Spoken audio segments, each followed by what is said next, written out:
आज दुनिया की निगाहें मिडिल ईस्ट पर टिकी हैं क्योंकि ईरान और इजराइल के बीच चल रही जंग अब और भी खतरनाक मोड़ पर पहुंचती दिख रही है। अमेरिका ने संकेत दिया है कि आज रात ईरान पर अब तक का सबसे बड़ा हमला किया जा सकता है।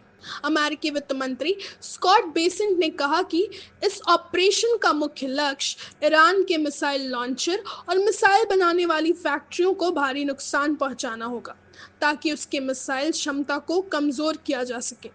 जंग के 8वें दिन हालात और तनावपूर्ण हो गए क्योंकि अब तक अमेरिका और इजराइल के हमलों में ईरान में 1300 से ज्यादा हमले हो चुके हैं और 1332 लोगों की मौत की खबर है, जबकि कई मेडिकल सेंटर भी निशाने पर आए हैं। इसी बीच खाड़ी क्षेत्र से भी बड़ी खबर सामने आई है। दुबई इंटरनेशनल एयरपोर्ट पर आज सुबह मिसाइल हमला हुआ, जिसके बाद एयरपोर्ट पर उतरने की कोशिश कर रहे एमिरेट्स एयरलाइंस की कई विमानों को वापस मोड़ना पड़ा। इस हमले से पूरे क्षेत्र में हाई अलर्ट घोषित कर दिया गया है।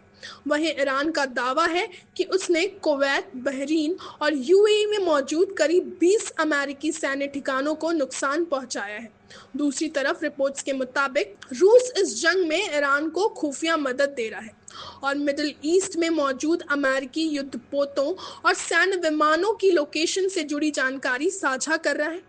उधर भारत से भी इस संघर्ष से जुड़ी एक अहम खबर सामने आई है। ईरान का युद्धपोत इरीस लावन तकनीकी खराबी के कारण कोची पोर्ट पर रुका हुआ है। ईरान ने 28 फरवरी को भारत से मदद मांगी थी, जिसके बाद 1 मार्च को जहाज को कोची में डॉक करने की अनुमति दी गई है और 4 मार्च को ये बंदरगाह पहुंचा।